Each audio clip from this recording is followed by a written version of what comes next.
जनाब फेसबुक ਨੂੰ ਤੱਕਣ ਵਾਲੇ ਆਪਣਾ YouTube ਨੂੰ ਤੱਕਣ ਵਾਲੇ ਸਾਡੇ ਸੱਜਣੋ ਦੋਸਤੋ ਜਿਹੜੇ ਬੰਦੇ ਸਾਊਦੀ ਅਰਬ ਵਿੱਚ ਸਾਨੂੰ ਵੇਖਦੇ ਨੇ ਜਾਂ ਜਿਹੜੇ ਬੰਦੇ ਮਸਲਨ ਇੰਟਰਨੈਸ਼ਨਲ ਤੌਰ 'ਤੇ ਸਾਨੂੰ ਜਨਾਬ ਸਾਡੇ ਇਸ ਚੈਨਲ ਨੂੰ ਵੇਖਦੇ ਨੇ ਬੇਹੱਦ ਸ਼ੁਕਰੀਆ ਥੈਂਕ ਯੂ ਜਨਾਬ ਤੁਹਾਡੇ ਸਾਰੇ ਸੱਜਣੋ ਦੋਸਤੋਂ ਦਾ ਇੱਕ ਬੜੀ ਜ਼ਰੂਰੀ ਜਿਹੀ ਇਨਫੋਰਮੇਸ਼ਨ ਸੀ ਜਿਹੜੀ ਤੁਹਾਡੇ ਨਾਲ ਸ਼ੇਅਰ ਕਰਨੀ ਸੀ ਕਿ ਸਾਊਦੀ ਗੌਰਮੈਂਟ ਨੇ ਅੱਜ ਰਾਤ यानी जी रात गुजर गई है रात 12 बजे ऐलान किया कि जी इंटरनेशनल फ्लाइटा ने मुकम्मल तौर पर मसलन बंद कर दिया इदा नैक्सट 7 डेज जो वो इतलाक रहेगा 7 दिनों तो बाद दोबारा फिर ए क्या चाहिए जावेद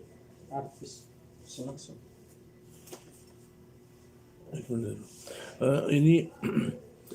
नैक्सट 7 डेज तो बाद दोबारा दसिया जाएगा या दोबारा किया जाएगा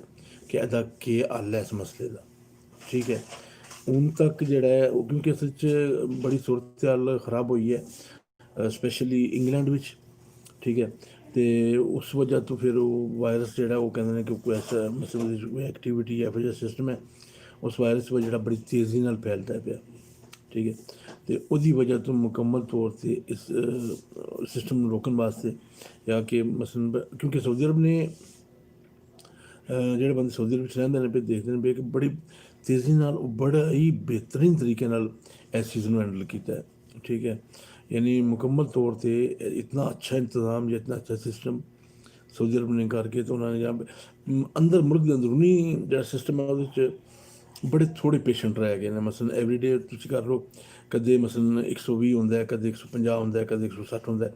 ਯਾਨੀ 200 ਤੋਂ ਥੱਲੇ ਆਉਂਦੇ ਨੇ ਪੇਸ਼ੈਂਟ ਲਗਾਤਾਰ ਜਿਹੜੀ ਕਿ ਬੜੀ ਹੀ ਇੱਕ ਹੌਸਲਾ ਅਫਜ਼ਾ ਗੱਲ ਸੀ ਲੇਕਿਨ ਉਹਨਾਂ ਕਿ ਇਹ ਸੂਰਤ ਹਾਲ ਹੋਈ ਹੈ ਕਿ ਕਿਉਂਕਿ ਅਗਰ ਬਾਹਰੋਂ ਫਲਾਈਟਾਂ ਆਉਂਦੀਆਂ ਨੇ ਅਗਰ ਕਿਸੇ ਇੱਕ ਫਲਾਈਟ ਵਿੱਚ ਕੋਈ ਪੇਸ਼ੈਂਟ ਆਉਂਦਾ ਹੈ ਤਾਂ ਫਿਰ ਉਹਦੇ ਨਾਲ ਦੇਖੋ ਉਹਦੇ ਨਾਲ ਕਿਤਨੇ ਬੰਦੇ ਇਫੈਕਟਿਵ ਹੋਣਗੇ ਕਿਤਨੇ ਬੰਦੇ ਇੱਕ ਤੋਂ ਫਿਰ ਕਿਤਨੇ ਵੱਧਦੇ ਜਾਣਗੇ ਉਸ ਚੀਜ਼ ਨੂੰ ਮੱਦੇਨਜ਼ਰ ਰੱਖਦੇ ਹੋਏ ਜਨਾਬ ਸਾਊਦੀ ਏਅਰਲਾਈਨ ਨੇ ਜਾਂ ਸਾਊਦੀ ਗੌਰਮੈਂਟ ਨੇ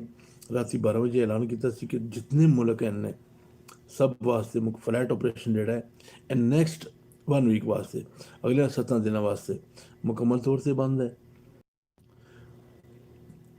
ठीक है तो जोड़ा मसलन किसी और मुल्क का कोई भी जहाज अगर खलिया इतने